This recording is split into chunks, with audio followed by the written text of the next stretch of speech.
dia, senhores. Bom dia, senhoras. Mais uma vez um vídeo. Dessa vez vamos trabalhar com história, né? Nosso canal trabalha com história e filosofia. O vídeo hoje é um vídeo de história de um assunto que é um pouquinho complexo, que é a crise de 1929. E por vezes também esse assunto causa uma certa divergência aí até entre historiadores. Nós vamos trabalhar com a história oficial, aquela que prevalece e que é aí produto de provas e vestibulares, né?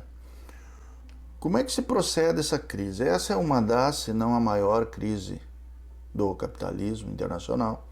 É uma crise que começa nos Estados Unidos e que vai para todos é um exagero, mas para quase todos os países capitalistas dos anos 30. A partir de 29, e aí avança anos 30. Mas nós não podemos entender isso a partir de 29, né? Nós temos que voltar um pouquinho. Esse voltar um pouquinho nos remete à Primeira Guerra Mundial.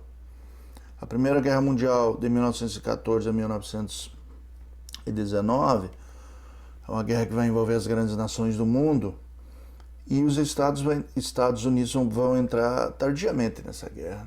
Eles vão entrar em 1917. Eles aguardam a guerra se desenrolar e aí, de alguma forma, eles escolhem para que lado vão entrar. Eles entram na Tríplice Entente, que lhes fornece, nesse período, vantagens econômicas no pós-guerra, caso, é claro, vençam a guerra, né? Eles vencem a guerra e os Estados Unidos são o país que vai fomentar o reaparelhamento, a remodelagem, a reconstrução da Europa. Os Estados Unidos não caiu nenhuma bomba, não levou nenhum tiro no seu território, né? Lógico, perdeu homens, mas nos palcos da guerra da Europa. E são os Estados Unidos, então, que vão ganhar muito dinheiro no pós-guerra. Então a guerra termina em 19, os Estados Unidos já vivem um período de prosperidade, né? Desde o final do século XIX, vem se industrializando fortemente, uma indústria que começa um pouco antes. Em meados do século XIX, os Estados Unidos já têm uma indústria bem interessante. E então, no início do século XX, principalmente no pós-Primeira Guerra, a indústria estadunidense vai bombar. Eles vão produzir um monte. E por quê? Primeiro, para abastecer o mercado interno, que eles já vêm abastecendo de alguma forma bem interessante. O país vive um pleno emprego, um desenvolvimento muito grande, a classe média está prosperando muito, e aí o consumo é cada vez maior. E agora, a partir do final da Primeira Guerra, a partir de 1920, eles vão ter também a Europa como um grande mercado consumidor. Então, os Estados Unidos, nesse período, enriquece. E aí, enriquecimento, pleno emprego, consumo, isso dá uma estabilidade. Estabilizadas essas economias, essas famílias vão mas vão aumentar o uso de bolsa de valores, né?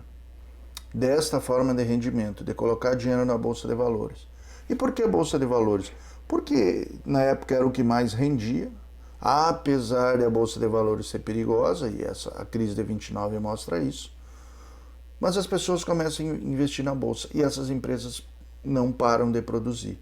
Então o que nós vamos ter? Nós vamos ter a Europa se desenvolvendo, se reconstruindo e começando a Europa a consumir os seus produtos. Entende? A Europa comprava quase tudo que podia dos Estados Unidos com dinheiro emprestado dos Estados Unidos, né? Imagine o lucro deles. Só que à medida que a Europa vai se reconstruindo, a Europa começa a comprar os seus produtos. E aí os Estados Unidos começam a diminuir a sua venda, mas não diminuem a sua produção. Nós vamos ter uma crise de superprodução. Os estoques vão ficar cheios, não tem muito mais para quem vender. As pessoas já compraram o que tinham que comprar, né? Porque tu não precisa comprar, a não ser pelo consumismo, mais de um item, né? Principalmente de eletrodomésticos, que nessa época era grande febre na Europa e nos Estados Unidos, e começava a chegar no Brasil também. Então, o que nós vamos ter? Nós vamos ter uma estagnação no consumo e a produção continua. O Estado tem uma política de não intervenção. Então, o Estado procura não intervir, né, e as empresas vão tendo essa liberdade de produção. Dentro dessa liberdade de produção, não há uma precaução das empresas em diminuir essa produção, porque eles estão achando que vão vender. É um oba-oba. E aí o povo diminui o consumo, há uma diminuição, por óbvio, nessa economia de mercado, nos preços, as empresas começam a ter rendimentos menores e começam a demitir pessoas. É uma consequência normal de crises econômicas. Só que as empresas maquiam os seus balanços contábeis, né? E não enviam esses balanços corretamente para a Bolsa. Então, aparentemente, as empresas estão bem, mas de verdade elas não estão. De verdade elas estão com dificuldade.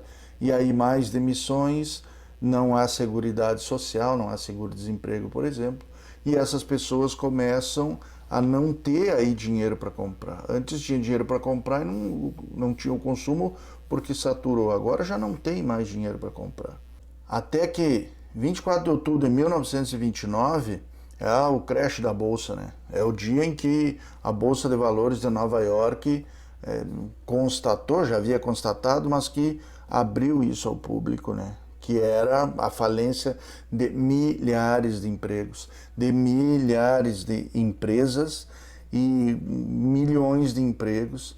Os Estados Unidos tiveram índices de desemprego em torno de 30%. 30% da população economicamente ativa sem emprego, gente. Isso é muito, né? Se nós pegarmos um índice de 10%, por exemplo, já é grande. É suportável, mas é grande. O capitalismo trabalha com índices em torno de 5%, bem aceitáveis, né? Mas 30% é absurdo, é falência, é fome, miséria, suicídios, então, mas para varrer. A gente chama esse período de Grande Depressão, tá? Que não começa, obviamente, em 1929, né? Começa um pouco antes, mas a partir de 29 aí são uns anos terríveis, né? Tem algumas imagens que são clássicas desse período, né? Que são imagens que estão aqui, que você está vendo agora, a principal delas, né? Que é esse outdoor. Lá no fundo a gente tem uma família bonita, perfeita, casal de filhos. Olha o cachorrinho do lado ali, ó. Olha ali o bichinho, tá? Um automóvel, né? Lindos. Esse é o estilo de vida americano, da classe média americana, né? American Way of Life. Mas é um outdoor, e na frente desse outdoor, quem que tá ali? Pessoas buscando alimento, pessoas indo buscar o que comer para não morrer de fome. Olha esse contraste. Essa imagem vai para tudo que é prova, vestibular e Enem da vida. Põe ela na cabeça aí, tá? Para entender esse contexto. Essa imagem que você está vendo agora é de uma mãe com seus 2 filhos, né? Então é uma imagem também triste, porque triste era o momento, né? Triste era o momento. Pessoas famintas, magras, né? Entristecidas. Também agora vão começar a passar imagens aí de pessoas desempregadas, de filas de gente para buscar alimento, sopão comunitário.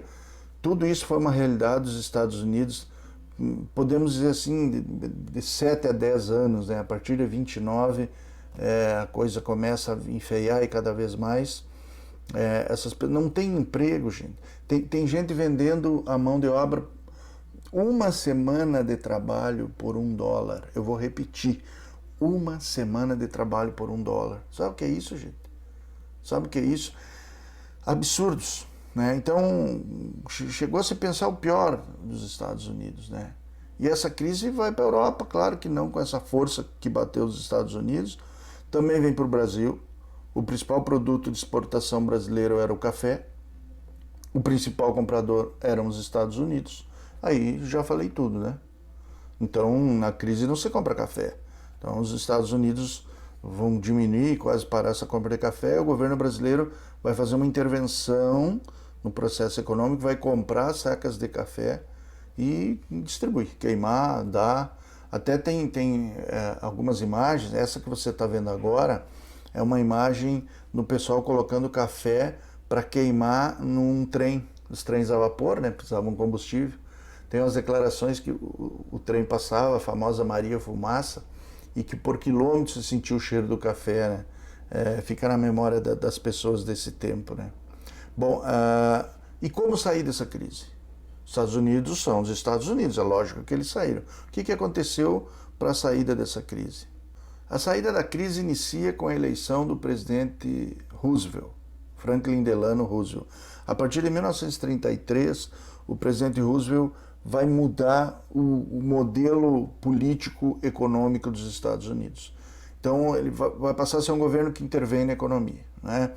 O presidente Hoover, que era o presidente anterior, não fez isso, pelo menos não com a amplitude que o presidente Roosevelt vai fazer, e o Estado, então, passa a intervir. Isso vai chamar New Deal, né? Novo acordo, e que é um novo alinhamento. Ele pega como ministro da Economia o John Keynes, que tem uma proposta que hoje é conhecida como keynesianismo, que é esse modelo que o Estado não é absoluto, mas ele intervém com força na economia, para evitar problemas maiores, né, nesses períodos de crise. Em um período de crise como esse, a preocupação primeira é a alimentação, as pessoas não morrerem de fome.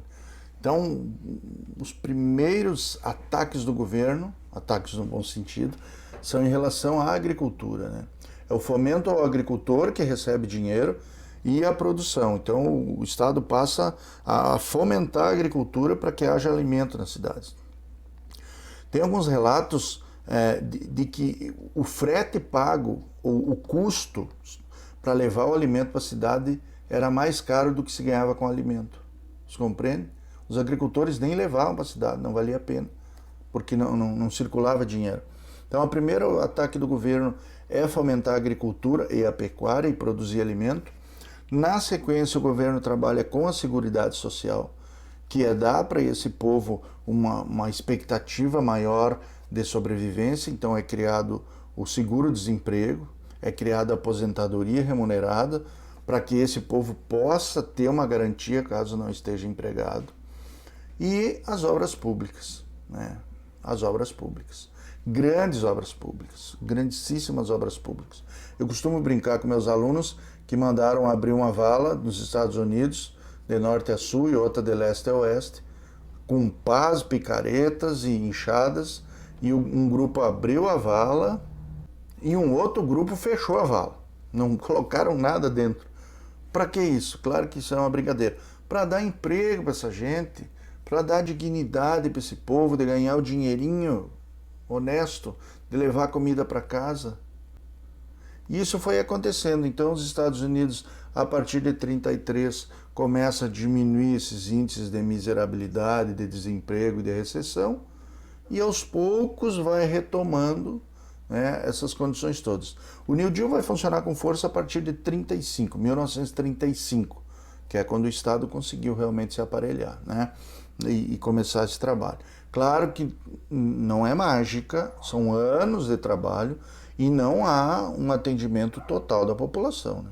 Nós vamos ter aqueles grupos que realmente ficaram desamparados e reflexos que, se não duram até hoje, né, pelo menos indiretamente se tem isso até hoje. Bom, bem ou mal, a crise de 29 vai fazer com que diretamente na Europa se criem movimentos políticos de exceção, fascismo e nazismo, e que vão fomentar a Segunda Guerra Mundial. Claro que isso é um vídeo que a gente vai ver depois, mas esses movimentos são movimentos formados a partir da miserabilidade do povo europeu, que tem a ver com a crise de 29 e tem a ver com a Primeira Guerra. A gente sabe que na história as coisas vão se conectando, tá? Pessoal, é isso então, né? Deixa aí nos comentários alguma dúvida que tiverem, né? Pessoal que gostou do vídeo pode se inscrever também e marcar no sininho aí que cada vídeo novo, né, o YouTube vai avisar você aí, e nós vamos construindo conhecimento aqui pelo canal. Tá bom, pessoal? Muito obrigado.